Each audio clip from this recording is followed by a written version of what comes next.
Les cathédrales ne ressemblent pas à des cuirassés, sauf celle d'Albi. Son cœur se dresse à mon arrivée comme la proue d'un navire de guerre, haute, ronde, étanche. Un blindage de briques dont les gargouilles saillent comme des canons.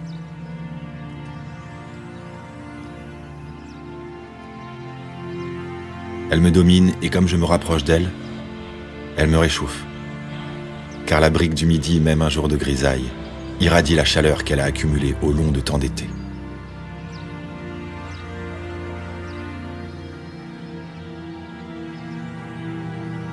Mais voici qu'à son flanc, cet étrange vaisseau a accroché une chaloupe fleuronnée, un joyeux portail tout ouvert avec ses pinacles, sa vierge et sa couronne de saints.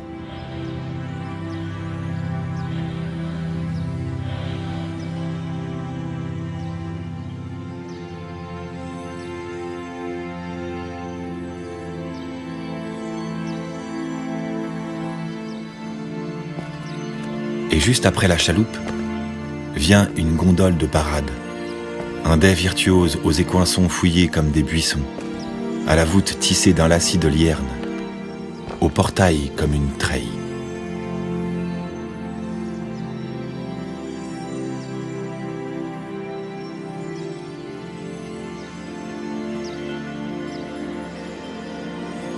Je comprends que ce n'est pas le ventre d'un cuirassé dans lequel je parviens, mais dans une merveille inattendue.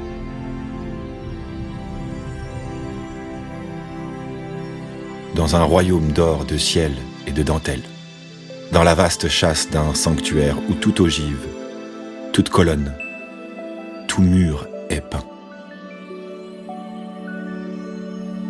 Émerveillé, je ne sais à quoi arrêter mon regard dans cette grotte enchantée.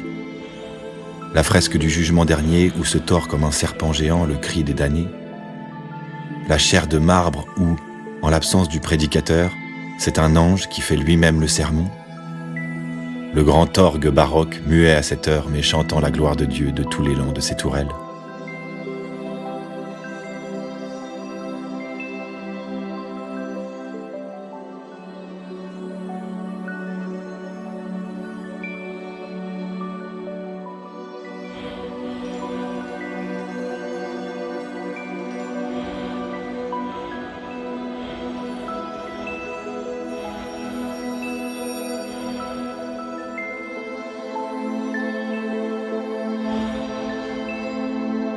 Et me retournant, je vois enfin ce qu'abrite cette chasse. Le grand jubé de Sainte-Cécile, peut-être le dernier jubé gothique, orfèvrerie de pierre dans cette cathédrale de briques.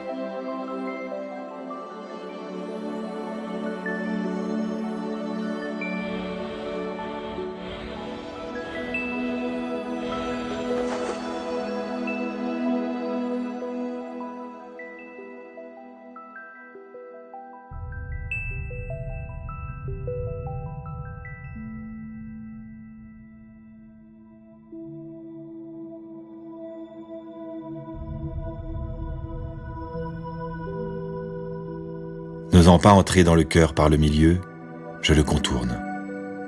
Entre les chapelles resplendissant de couleurs et la clôture du chœur que gardent de beaux saints de pierre vêtus, coiffés et peints comme des personnages du XVe siècle, je franchis enfin une porte latérale.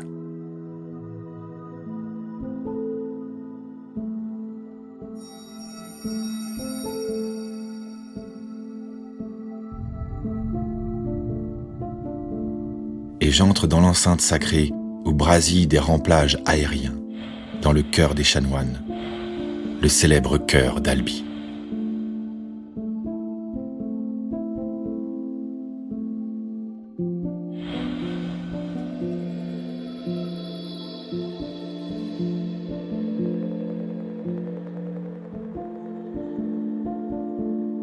Qu'il fait bon prier dans cette maison précieuse, entre ces murs tout émaillés d'entrelacs colorés, parmi un cortège de saints bien rangés de stalle en stalle, chacun avec son nom et son dais, sous ses lustres et ses fleurons.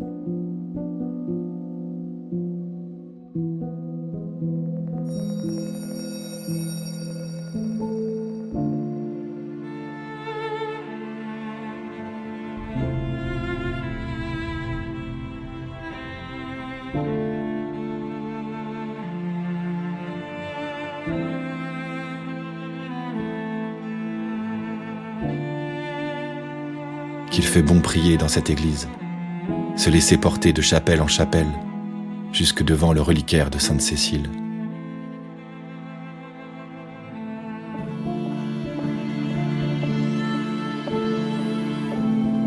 De prier dans cette nef rude et généreuse comme sa cité.